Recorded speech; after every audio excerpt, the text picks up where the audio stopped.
بسم اللہ الرحمن الرحیم نحمدہ ونصلی علی رسولہ الکریم۔ میرے محترم بھائیوں عزیزوں، اس کارگزاری میں جو میں چیز آپ کے سامنے رکھوں گا اس کا ایک مین پوائنٹ میں آپ کو شروع میں بتا دوں کہ یہ پوری کارگزاری ہمارے ظاہری حلیے پہ ہے کہ کس طرح ایک ظاہر کو بنا کر جب انسان چلتا ہے تو لوگ کیسے اس کی طرف اٹریکٹ ہوتے ہیں، نہ کہ اٹریکٹ ہوتے ہیں بلکہ ان لوگوں کو فائدہ ہوتا ہے۔ پاکستان سے ایک جماعت رائیونڈ سے تشکیل پائی اور جب وہ جماعت اکٹھی ہو کر انہوں نے دین کی محنت شروع کی، کچھ وقت ان کا پاکستان میں لگا اور کچھ وقت ان کا باہر کے ممالک میں لگا۔ تو میں آپ کو جو کارگزاری ان کی سناؤں گا وہ باہر کے ملک کے حالات وہ سناؤں گا کہ کیسے اس جماعت نے باہر کے ملک کے اندر کام کیا، اور اس کنٹری کا نام ہے یو کے میں یہ جماعت اس نے دین کی محنت کی، کیسے کی آئیے یہ جانتے ہیں۔ تو یہ جماعت یو کے میں گئی، یو کے میں انہوں نے دین کا کام کیا، کچھ عرصہ گزرا تو آپ کو جیسے علم ہوگا کچھ ساتھیوں کو جن کا وقت لگا ہوا ہے جماعت میں، جن کا آنا جانا ہے، کہ یو کے اندر کچھ جگہوں پہ جماعتوں کو بغیر سامان کے ساتھ، جو ان کا سامان ہوتا ہے اپنا بستر اور اپنے جو سامان ہوتا ہے، اپنی اشیاء ہوتی ہیں ضرورت کی، وہ لے کر ایسے پھرنے نہیں دیتے، اجازت نہیں ہے۔ اگر کوئی پھر رہا ہے ایسے جماعتوں کی صورت میں تو وہ پولیس وہاں کی روکتی ہے، پوچھتی ہے اور ان کی انکوائری کرتی ہے۔ وہاں پر 3 شخص جماعت کے سگنل پہ کھڑے ہوئے تھے، کوئی گشت نہیں کر رہے تھے، کسی کو دین کی دعوت نہیں دے رہے تھے اور کسی سے ایسی ملاقات نہیں کر رہے تھے کہ جس سے لوگ دیکھ کے انسپائر ہوں، انہیں لگے کہ بھی کوئی جماعت والے ہیں، ان کی بات سنیں، یہ بیان کیا کر رہے ہیں۔ نہیں، ایسا نہیں تھا۔ صرف وہ اپنے ذکر میں اپنے نظروں کی حفاظت ایسے ماحول کے اندر کہ جس کے اندر ہمارا سروائیو کرنا ایک عام انسان کا جس کا دین سے بہت کم لگاؤ ہو وہ سروائیو نہیں کر سکتا، کہ ایسے مجمع کے اندر جہاں پر عورت ایک نامناسب کپڑوں کے ساتھ پھر رہی ہو، ایسے حالات ہوں، وہاں پر مسلمان اور وہ بھی نوجوان اپنی نظروں کی حفاظت کر لیں تو یہ آج کے دور میں بہت بڑی بات ہے اور بہت اللہ کی طرف سے سعادت کی بات ہے۔ اور وہ جماعت اپنی نظروں کی حفاظت کرتے ہوئے، ذکر کرتے ہوئے اور ایک طرف کونے میں بس کا انتظار کرتے ہوئے کھڑے ہوئے تھے کہ سامنے سے انہوں نے دیکھا کہ بس آ رہی ہے، وہ بس میں چڑھنے لگے تو انہیں ایک دم آواز دی 3 لڑکیوں نے، 3 کے 4 لڑکیاں تھیں، ان 3-4 لڑکیوں نے آواز دی تو انہوں نے اپنی بس چھوڑ دی اور نظر کی حفاظت کرتے ہوئے ان لڑکیوں کی بات سنی، نظر کی حفاظت کرتے ہوئے ان لڑکیوں کی بات سنی۔ وہ لڑکیاں ان کے قریب آئیں اور اپنی آواز ٹھہراتے ہوئے، کم زیادہ کرتے ہوئے، Who are you? Who are you? You are angels? Are you angels? آپ لوگ مجھے فرشتے دکھتے ہو، کیا آپ لوگ فرشتے ہو؟ انہوں نے کہا No, we are not angels. We are human beings just like you. وہ کہنے لگیں But you look like angels.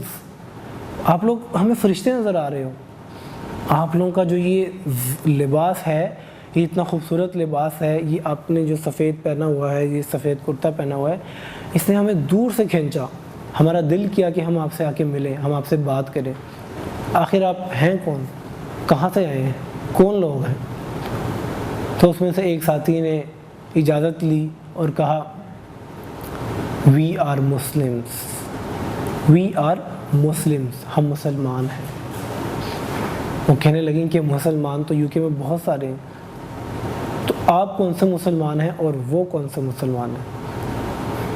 وہ کہنے لگے کہ وہ بھی ہمارے مسلمان بھائی ہیں اور ہم بھی مسلمان ہیں، صرف فرق اتنا ہے کہ ان کو اپنے اللہ سے دور کر دیا گیا ہے جیسے آپ لوگوں کو کر دیا گیا۔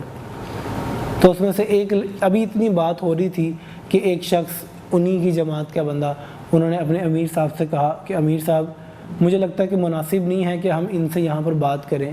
وہ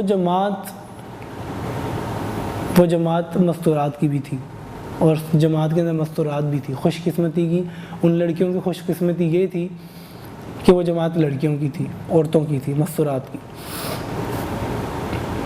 ان میں سے ایک لڑکے نے کہا کہ امیر صاحب، ان لڑکیوں کو، ان مستورات کو ہم اپنی مستورات کے پاس بھیج دیتے ہیں، باقی گفتگو اللہ پاک ان کی وہیں کروائیں گے، اور جو اللہ نے دل بدلنا ہوا، جیسا ان کا فیصلہ ہوگا، جو حق میں ہوگا، اللہ وہیں ان کے ساتھ کریں گے۔ اب جب یہ معاملہ ہوا تو وہ جماعت خوش ہوئی کہ یہ ہمارے سنت لباس کو دیکھ کر انسپائرڈ ہوئے، وہ اللہ سے مانگنا شروع ہو گئے اور وہ ذکر میں لگ گئے، ذکر کرتے گئے، اور وہاں کے لوگوں کو، جو وہاں کے لوگ تھے کمیونٹی کے، ان کی مستورات کے ساتھ انہوں نے بتایا کہ یہاں ہماری مستورات رکی ہوئی ہیں، آپ ان کے پاس جاؤ۔ وہ وہاں پر پہنچی، تینوں مستورات، تینوں چاروں لڑکیاں، ان کا لباس ایسا تھا کہ میں یہاں بیان نہیں کر سکتا۔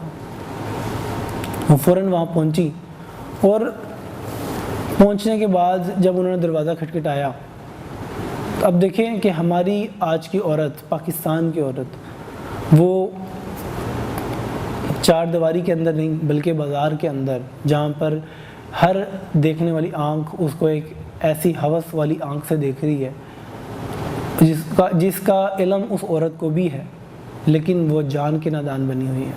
اور پھر ہماری محنت کی بھی کمی ہے کہ ہم اپنے پر تو محنت کرتے ہیں لیکن اپنے گھر پہ محنت نہیں کرتے، اپنے گھر کے اندر وہ حلقے نہیں لگاتے، وہ دین کی محنت کے حلقے نہیں لگاتے۔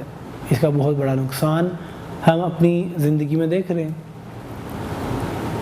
تو وہ چار دیواری کے اندر اس نے کہا ہوگا کہ اندر سے عورتیں نکلیں گی اور وہ ایسے ہی کپڑے، قمیص شلوار یا کوئی بھی ایسا جیسے یہاں لباس ہے، تھوڑا بہت پیسہ پہنا ہوگا تو ہم ان سے ملیں گے، ان کی یہ سوچ تھی۔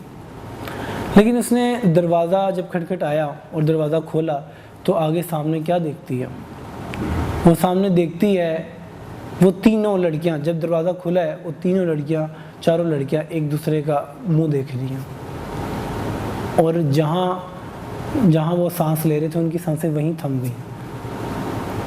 اوہو، اور نظریں ان کی جھک گئیں شرم سے۔ کیوں؟ کہ ایک چیز وہ پیچھے دیکھ کے آ رہی تھی کہ وہ مرد تھے، پورے اپنے سنت لباس، اپنے نظروں کی حفاظت کے ساتھ، اپنے اماموں کے ساتھ وہاں پر نظروں کی حفاظت کرتے ہوئے ایسے دور میں چل رہے تھے۔ اور جب انہوں نے ان کی عورتوں کو دیکھا تو وہ دنگ رہ گئیں۔ انہوں نے دیکھا کہ اندر سے ایک عورت نکلی جو کہ سر سے لے کے پیر تک پوری ڈھکی چھپی ہوئی تھی، ہاتھوں میں گلوز، پیروں میں جرابیں اور چہرہ ڈھکا ہوا۔ وہ عورت اپنا چہرہ دکھا بھی سکتی تھی، جرابیں اتار بھی سکتی تھی، اپنے ہاتھوں سے گلوز بھی اتار سکتی تھی، کیونکہ وہ گھر کی چار دیواری عورتوں کے اندر ہے، مرد تو کوئی ہے نہیں۔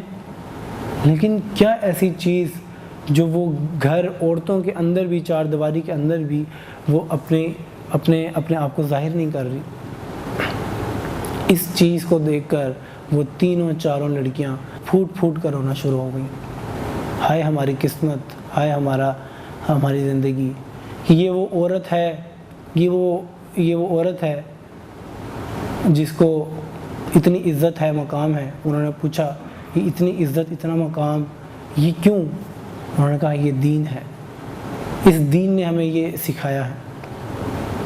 وہ کہتی ہیں ہم بھی عزت لینا چاہتے ہیں جیسے آپ کو یہ عزت ملی۔ انہوں نے کہا دین میں آ جاؤ۔ انہوں نے کہا پڑھاؤ کلمہ، ہم تیار ہیں۔ اللہ کا شکر ہوا، اللہ کا فضل ہوا کہ ان تینوں چاروں لڑکیوں نے اس جماعت کی مستورات کے ہاتھ کلمہ پڑھا۔ اور پھر صرف انہوں نے کلمہ نہیں پڑھا بلکہ انہوں نے کلمہ پڑھنے کے بعد وہیں پر اپنے لیے چادریں منگائی۔ ان کے مرد پریشان ہو گئے کہ یہ کون ہے جو ہماری عورتیں، ہر مرد، دیکھو ہر انسان، ہر مرد چاہتا ہے کہ اس کی بیوی جو ہے وہ پردہ کرے، لوگوں سے پردہ کرے۔ موسٹلی 98-99% لوگ چاہتے ہیں، چاہے وہ جتنا مرضی گناہ گار ہو، چاہے جتنا مرضی وہ انسان جو ہے وہ دوسروں کو دیکھنے والا ہو، لیکن وہ چاہے گا کہ میری عورت پردے والی ہو۔ اور پھر نان مسلم بھی یہ چاہتا ہے کہ میری شادی جس سے ہوئی ہے وہ صرف میرے بارے میں ہی سوچے، کیونکہ باہر کے ملکوں میں عورت کو اور مرد کو پوری اجازت ہوتی ہے کہ وہ اپنی زندگی پرسنل لائف کو جس طرح مرضی سے گزارے۔